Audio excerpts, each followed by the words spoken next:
Morning. Today we're going to talk about three myths to avoid when it comes to real estate investing. So, if you're thinking about buying a property for the first time, if you are maybe already a savvy real estate investor and you want to buy another investment property, this can apply to you. And what these myths are is first, you don't want to buy immediately. There is a very prevalent myth that you have to buy now. If you rent at all, it's totally throwing money away. So that's number one, buy immediately, which you frequently hear from people deeply involved in the real estate market. The second is that you need to buy as much house as you can afford. And the third is that you want to pay your mortgage off as soon as possible. So throw as much money as you can to pay that thing off. Now, these myths are very insidious because they aim people in a direction that really isn't beneficial to their long-term financial health. Now, bear with me here. Remember, the advice that I'm giving you here is for the majority of people. There may be some people out there who can use, the myths to help themselves. Maybe they do want to buy as much house as they can. And that might work for them, but they're very unique or they're in unique situations that enable them to do that well. But I'm going to go through each of these myths and explain why you want to avoid them. So the first is buy immediately, right? Buy right now. Because if you rent ever, you're throwing money away, you're giving money to a landlord, and you're never going to see it again. There's a lot of risk being a homeowner. And especially in this time, during the era of COVID, buying a house right now, doing it immediately, is not necessarily a good idea. If you're going to buy a house because you really love a home, you want to live in it, it's all about your quality of life, go ahead and do it. But I'm not encouraging you to do it. I'm not saying this is a great time to buy. There is going to be a lot of inventory that will build up on the market as this global pandemic continues because we're not out of the woods yet. You can already see there's a dramatic fall in some prices of real estate, particularly in the cities and certain parts of the cities like New York and Chicago. And this exists in other countries as well. So keep this in mind.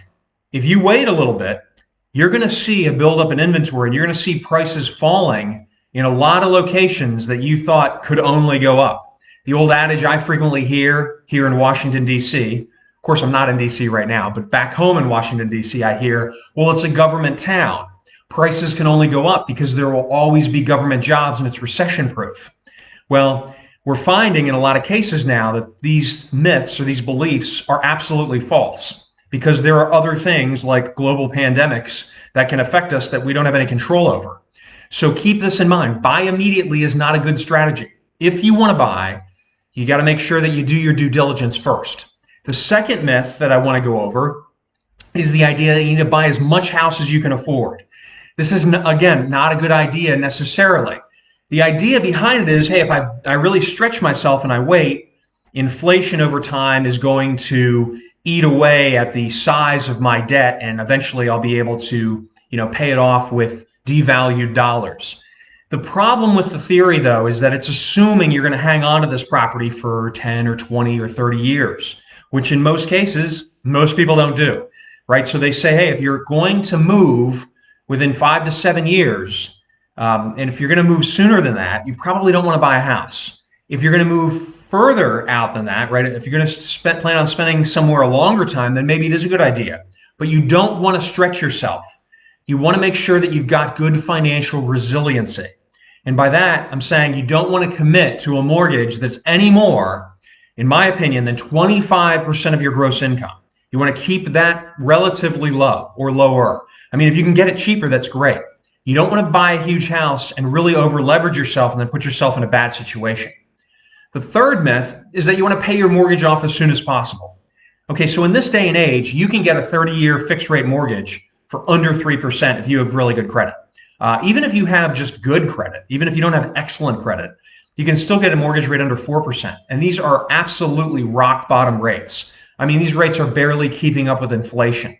Do you really think inflation's only going to average 3% over the next 30 years? If you think about it, buying a house and paying the mortgage off as quickly as possible is honestly one of the dumbest things to do. Now, it can work, but if rates are so low, it's much smarter for you to continue refining and get that minimum payment down because your job security is far more important than having your house paid off.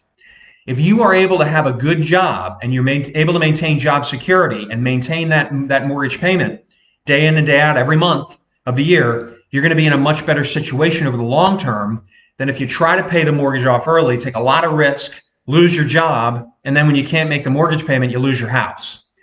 This is important to keep in mind because you want to make sure that you build up plenty of a reserve for yourself because we're not out of the woods yet with the global pandemic. And I want to help you prepare yourself in a holistic way for, difficult financial times. Please post a question or a comment. Send me a private message if you want to talk about it privately. I always enjoy reading your comments. This is a little bit more complicated topic. That's why the video is a little bit longer. And until next time, I wish you unlimited success.